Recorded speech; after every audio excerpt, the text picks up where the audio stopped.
오늘도 주의 전에 올라오신 여러분을 주님의 이름으로 환영하고 축복을 드립니다. 어제 제가 일찍 잠자리에 들어서 새벽에 일어났더니 이태원에서 참 어려운 일이 발생을 했습니다. 무려 151명이 사망을 했고 부상자가 82명이나 된다니 너무나 마음이 아픕니다. 그것도 10대와 20대가 대부분이라니 더더욱 마음이 아픕니다.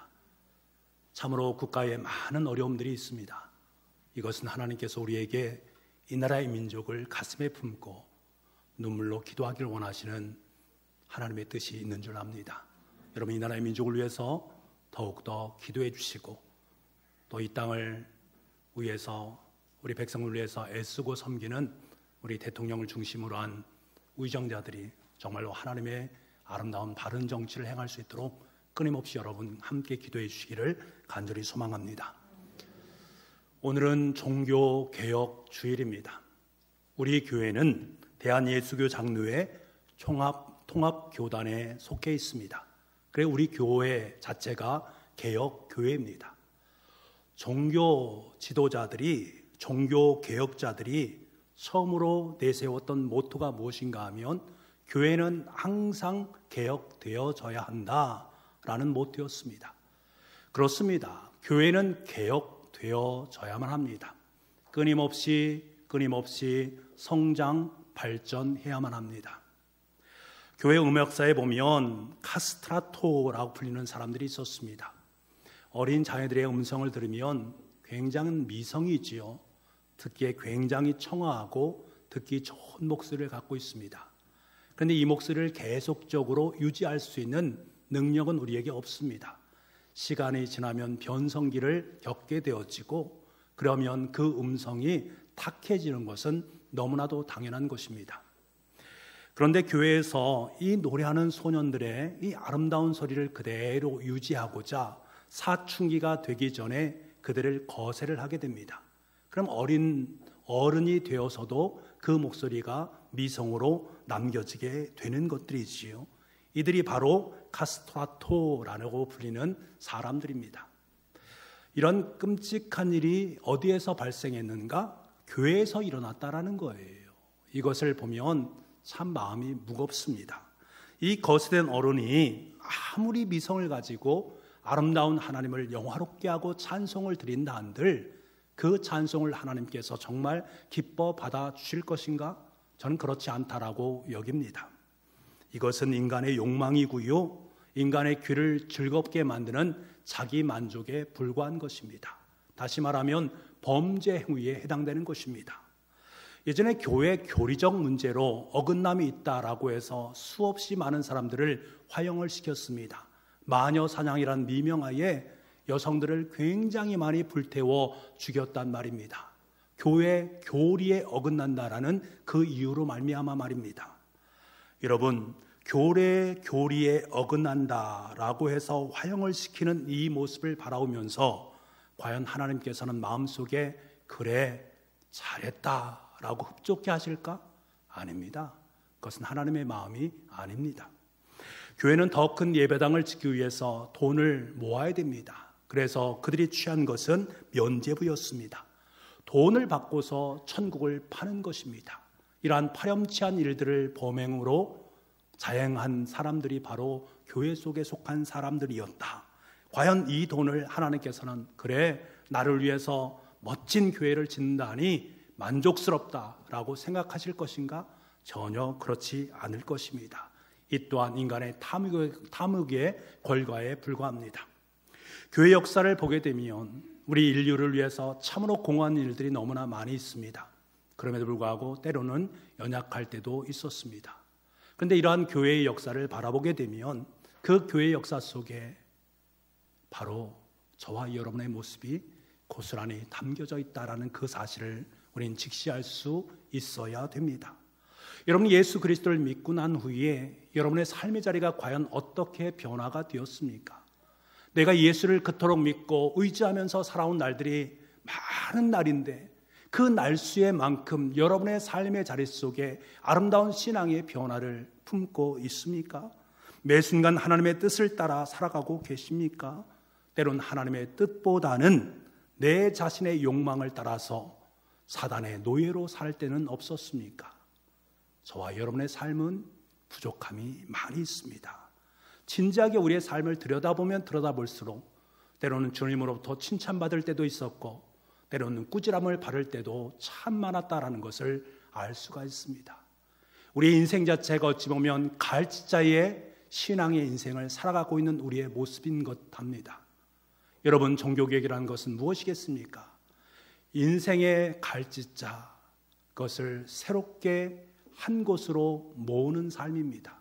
그것이 무엇인가? 예수 그리스도의 삶으로 그 정신을 이어가는 삶입니다. 진리 되신 예수님의 정신을 이어받는 것, 그것이 바로 종교개혁이란 말입니다. 예수님의 정신을 이어받을 때에 우리는 비로소 말씀의 사람이 될 수가 있고 비로소 성령 하나님의 능력으로 이 땅의 삶을 올곧게 살아갈 수 있습니다. 내 자신의 욕망과 내 자신의 만족을 위해 살아가는 삶이 아니라 그때부터 갈자 인생이 아니라 오직 예수 그리스도의 십자가의 그 길을 올곧게 걸어갈 수 있습니다. 여러분, 그 길을 걷고 계십니까? 그렇다면 여러분은 매일매일 일신 우일신하는 개혁의 삶을 살아가는 분들이십니다. 만약 그렇지 못하고 갈자 인생을 살아가고 있는 나의 모습이 보인다면 하나님 앞에 주님 제 마음에 종교 개혁을 허락하여 주옵소서 고백할 수 있기를 원합니다. 개혁교회를 일컬어서 Reformed Church, 리폼이라고 말합니다. 리폼되었다라는 거예요. 욕망의 겉모습을 벗어버리고 예수 그리스도의 마음으로, 예수 그리스도의 정신으로, 예수 그리스도의 십자가로 내 마음이 리폼되었다라는 것입니다. 갈지자 인생이 아니라 오직 하나님을 향한 아름다운 발걸음, 그 십자가의 길을 걷게 되었다라는 것입니다. 그것이 바로 우리 교회여야 하고 우리 교회에 속한 저와 여러분의 삶이 되어져야 될 줄 믿습니다. 사도 바울은 오늘 본문의 말씀을 통해서 하나님의 사람으로 리폼되면서 내 삶의 자리를 날마다 개혁해 나가기를 원하는 우리에게 들려주는 음성이 있습니다. 로마 교회에서 문제가 되는 것 중에 하나는 거창한 것이 문제가 된 것이 아니라 먹는 것과 마시는 것이 문제가 되었습니다. 교회 내에서 믿음이 강한 성도들은 모든 것을 다 허용하고 받아들였습니다. 이들은 고기를 먹는 문제, 음료를 마시는 문제 전혀 거리낌 없었습니다. 그저 본인들이 하고 싶은 것을 다 할 수 있는 능력이 있었습니다. 하지만 이들의 자유로움이 믿음이 연약한 성들에게는 굉장히 큰 충격을 주었습니다. 그 충격을 바라보는 강한 사람들은 의아해했습니다. 도리어 약한 사람들을 비판하고 정죄했습니다. 아니, 이것 가지고 아무것도 아니야. 왜 그런데 이것 가지고 무너지느냐? 왜 이것 가지고 아파하느냐? 라고 도리어 핀잔을 하는 것입니다. 그래서 연약한 믿음을 가지고 있는 사람들은 그것 때문에 마음이 상할 수밖에 없고 그로 말미암아 교회를 떠나는 사람들이 생겨나기 시작을 했습니다. 그래서 사도 바울은 스스로 믿음이 강하다라고 말하는 사람들에게 믿음이 연약한 자를 넘어뜨린 그들에게 귀한 권고의 말씀을 하고 있습니다. 13절 말씀인데요, 우리 13절 말씀을 함께 읽어보기를 원합니다. 같이 읽겠습니다. 시작. 우리가 다시는 서로 비판하지 말고 도리어 부딪힐 것이나 거칠 것을 형제 앞에 두지 아니하도록 주의하라. 너희가 정말로 믿음이 강하다라고 생각하면 연약한 자들 앞에 거치는 것을 두지 말라. 장애물과 걸림돌을 두지 말라. 연약한 자들이 믿음을 품고 믿음의 길을 걸어갈 때에 거기에 장애물과 거침돌을 놓아서 그들을 넘어지게 만들지 말라. 그것을 다 치울 수 있어야 된다라고 말을 하는 것입니다.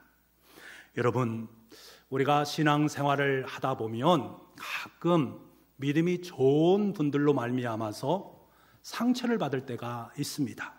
소위 믿음이 좋은 사람이라고 여기는 분들 때문에 한두 번 걸려서 넘어져 본 분들 아마 계실 것입니다. 자신의 믿음을 자랑하면서 나는 이런 일을 했고 저런 일을 했는데 왜 당신은 그렇습니까? 그렇게 살아서는 안 됩니다. 진심 어린 마음의 조언을 한 것 같은데 그것이 내 마음속에 거침돌이 될 때가 있습니다. 내가 성도님의 신앙을 위해서 그런 거예요. 내가 성도님을 정말 사랑해서 지금 이렇게 충고를 하는 것입니다 라고 말하는 그 충고의 말이 내 마음속에 가슴으로 남길 때가 있습니다.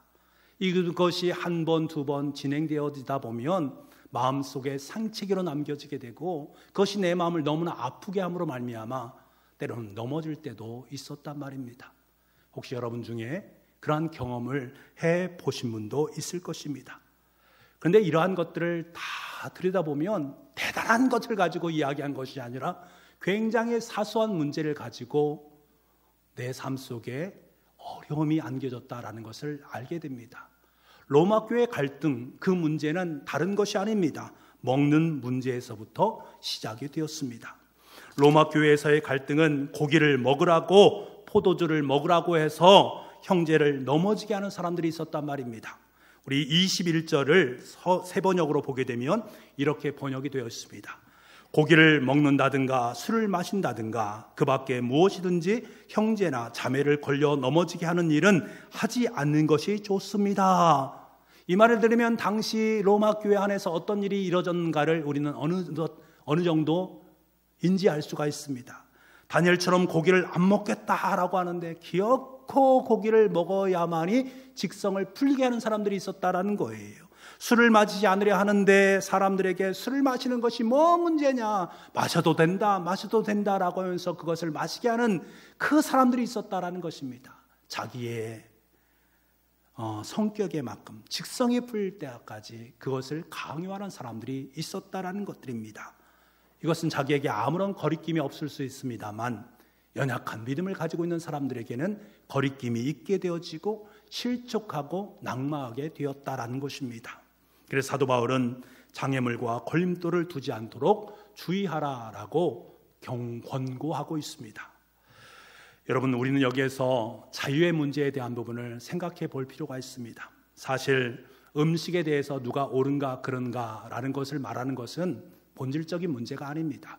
그것이 뭐 그렇게 중요한 문제이겠습니까? 이것은 비본질적인 문제입니다. 그래서 바울은 14절에 무엇이든지 스스로 속된 것이 없으되 라고 말합니다. 이것을 공동 번역으로 보게 되면 무엇이든지 그 자체가 더러운 것은 없다. 무엇이든지 그 자체는 더러운 것이 하나도 없다라는 것입니다. 다시 말하면 당시의 상황으로 말하면 술이라든가 음식이라든가 이런 것들은 나쁜 것이 하나도 없다라는 것입니다. 왜? 하나님께서 천지를 창조하실 때 만든 하나님의 선한 것들이기 때문에 그렇습니다. 그것들이 나쁜 것이 아니라 문제는 사람에게 있다라는 것을 말하고 있습니다. 그래서 14절 말씀 마지막 부분에 보면 다만 속되게 여기는 그 사람에게는 속되니라. 바울은 그것이 더러워진 이유가 그 음식에 있는 것이 아니라 바로 사람에게 있다라는 것을 분명하게 말하고 있습니다.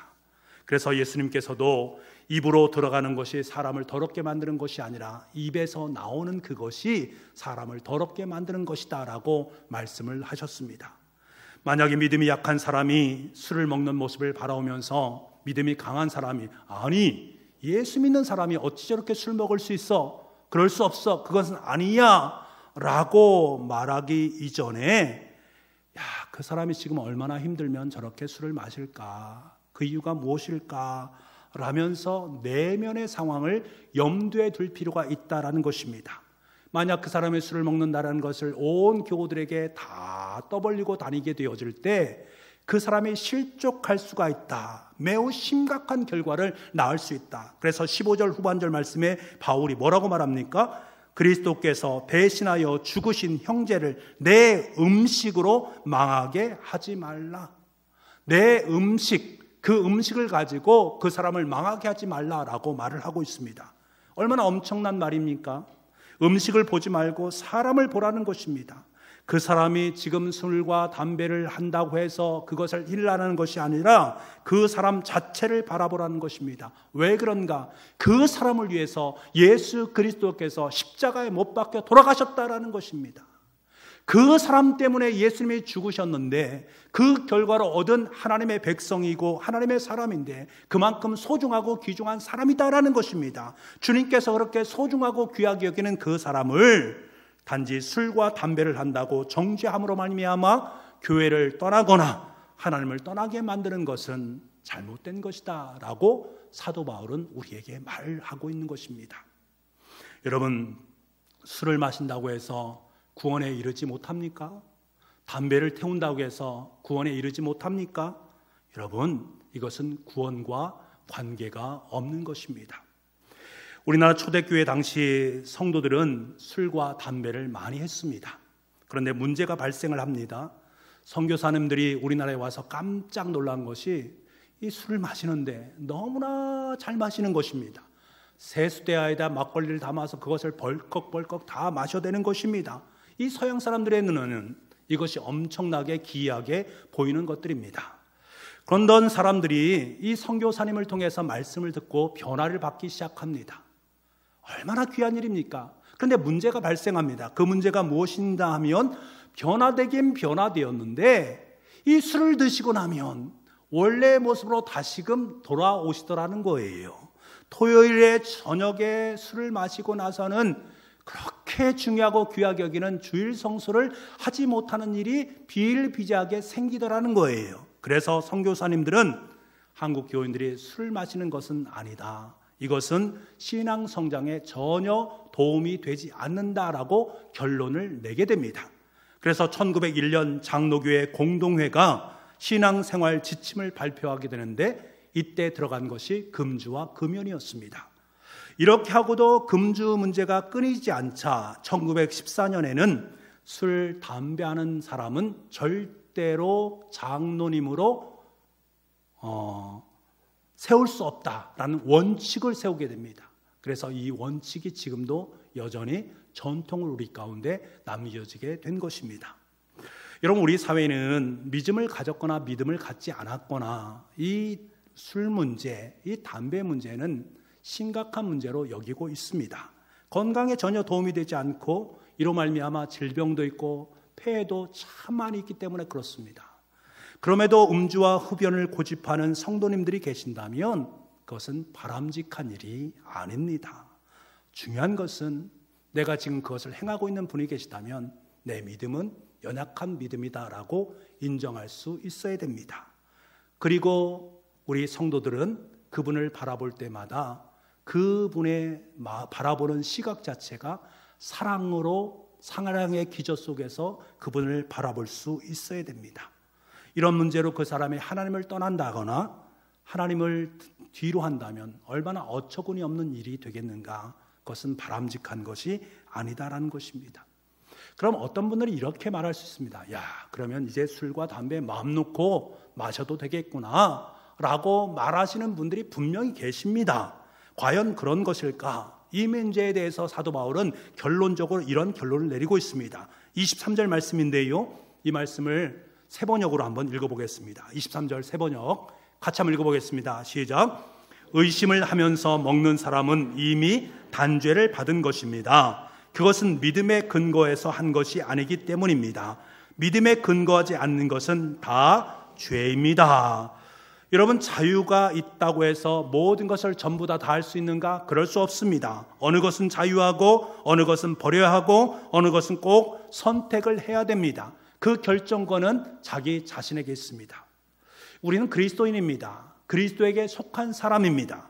주님 안에서 우리는 모든 것을 할 수 있습니다. 하지만 그 모든 것을 할 수 있는 기준점이 분명히 있어야 된다는 거예요. 그것이 무엇인가? 사도 바울은 말합니다. 믿음을 따라 하지 아니하는 것은 다 죄니라.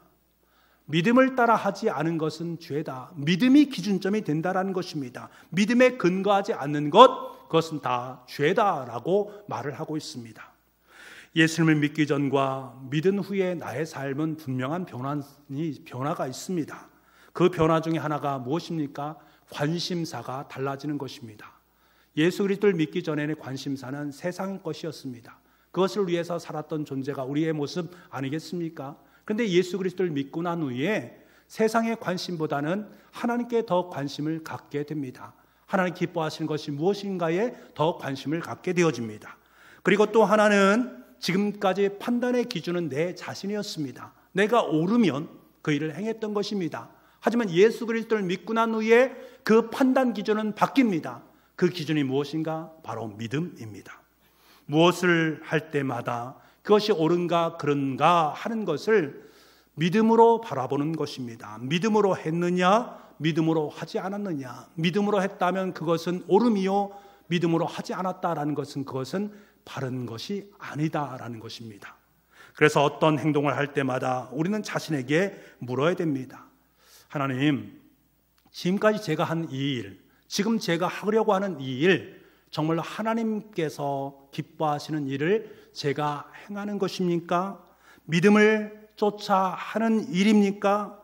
지금 담배 태우는 것, 술을 마시는 것이 정말 주님이 좋아하실 일입니까? 라고 물음을 던져야 된다라는 것입니다.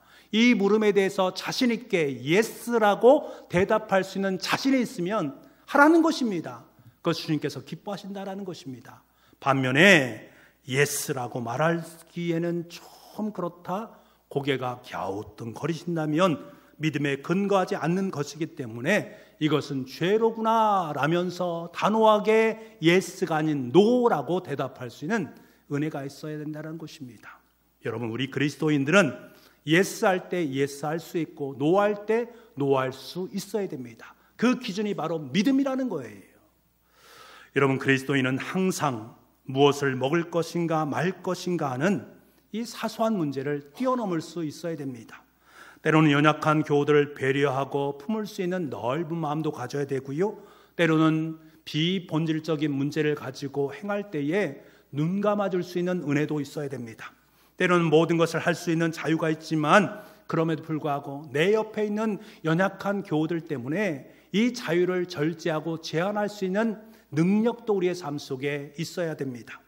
그래서 사도 바울은 먹고 마시는 것보다 더 높고 더 고차원적인 그것을 바라보는 삶을 살아가라 라고 말을 하고 있습니다. 먹고 사는 이 땅의 문제보다 더 값지고 귀한 것이 있으니 그것이 바로 하나님의 나라다라는 것을 우리에게 천명하면서 그 나라를 바라보고 살아가는 삶이 진정한 그리스도인의 삶이다라고 말합니다. 우리 17절과 18절 말씀입니다. 우리 같이 한번 보도록 하겠습니다. 같이 읽겠습니다. 시작.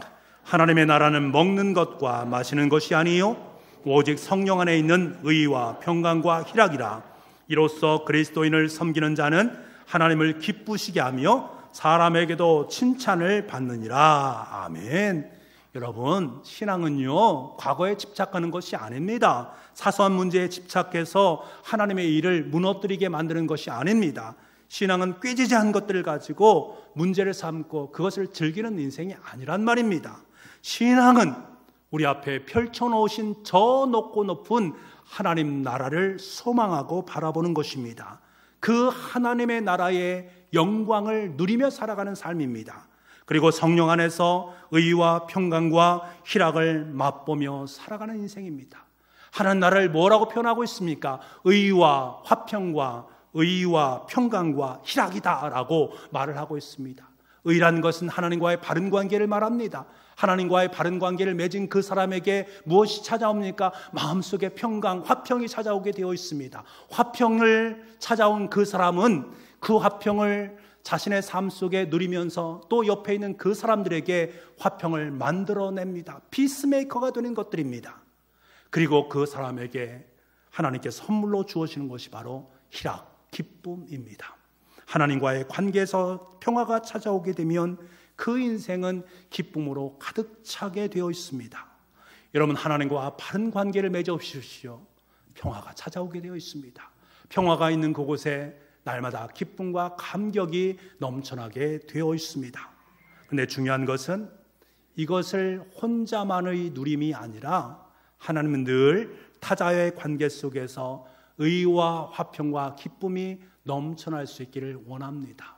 여러분의 서 있는 곳, 여러분이 함께하는 그곳이 하나님 나라가 되어서 나에게도 의와 화평과 기쁨이 넘쳐나고 그 옆에 있는 우리 교우들과 그 외에 다른 사람들에게도 하나님의 의와 화평과 기쁨이 넘쳐나기를 원합니다. 그래서 우리의 삶의 자리가 하나님 나라가 되기를 소망하는 것입니다. 그것을 누리면서 살아가기를 원하신다라는 거예요. 바라고 소망하는 것은 저와 여러분이 머무는 그곳, 여러분이 발디는 모든 곳에 하나님 나라가 아름답게 이루어질 수 있기를 간절히 소망합니다. 하나님의 의와 화평과 기쁨이 넘쳐나는 하늘 천국이 될 수 있기를 간절히 소망합니다. 이를 이루시는 분은 누구신가? 오늘 성경은 분명하게 말씀하십니다. 그분이 바로 성령 하나님이시다. 그래서 하나님의 나라는 오직 성령 안에 있는 의와 평강과 희락이다. 의와 평강과 희락 어디 안에 있는? 성령 안에 있는. 여러분 보십시오. 교회 안에 많은 문제가 발생할 때마다 그 문제의 이면을 자세히 들여다보게 되면 성령님과 함께 동행하지 못하는 분들로 말미암아 문제가 발생하게 되어집니다. 성령 안에서 변화되지도 않고 성령 안에서 일어서지도 않고 성령님과 함께 동행하지도 않는 그분들로 말미암아 교회가 문제가 발생하기 시작합니다. 왜 그런가? 이런 분들에게는요, 믿음의 진보가 없기 때문에 그렇습니다. 믿음의 진보가 없으니까 그 사람의 마음속에 흐르는 것은 육체적인 일이 될 수밖에 없는 것입니다. 먹는 문제, 마시는 문제, 사소한 것으로 모든 것을 생각하고 여기기 때문에 그곳에서부터 문제가 발생이 되는 것입니다. 반면에 성령 안에서 살아가는 사람은 먹는 것과 마시는 것, 기타 여러 가지에 얽매이지 않습니다. 성령의 사람은 신앙의 자유를 하나님 나라를 위해서 스스로 절제하면서 교회 공동체 속에 하늘의 덕을 세워나가기 위해서 애쓰게 됩니다. 그리고 성령의 사람은 성도들 사이에 화평을 만들어가게 되어지고 그 화평과 기쁨으로 하나님의 집, 사랑의 집을 짓게 되어 있습니다. 그래서 성령의 사람은 늘 우리 교우들을 바라볼 때마다 사랑의 눈으로 바라보게 되어지고 교우들과 함께 평화를 누리게 되고 교우들과 함께 아름다운 하나님의 덕을 세워나가는 것입니다. 그 결과적으로 기쁨이 넘쳐나니까 하나님을 찬양하게 되고 하나님께 영광을 돌릴 수 있게 되는 것입니다. 사랑하는 북부가족 여러분, 신앙은 깊어지고 성숙해야 됩니다. 신앙은 깊어질 수 있어야 되고요, 성숙될 수 있어야 됩니다. 이를 위해서 버려야 할 것을 과감하게 버릴 수 있는 용기, 더러운 것을 과감하게 닦아낼 수 있는 용기, 그리고 하나님께서 원하시는 바른 지향을 향해서 과감하게 나아갈 수 있는 용기가 우리 가운데 있어야 됩니다. 여러분, 버려야 될 것은 무엇입니까? 닦아내야 될 것은 무엇입니까? 여전히 먹는 것과 마시는 것을 하나님 나라로 착각하며 살아가는 것입니다. 인간의 욕망, 연약함을 말하는 것입니다. 반면에 지향해야 될 것은 무엇입니까? 하나님 나라입니다.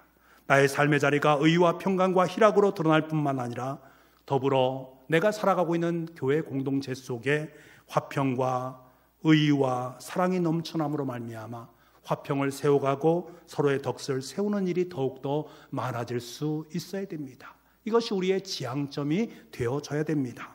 이를 위해서 우리는 더욱더 성령 하나님을 의지해야 됩니다.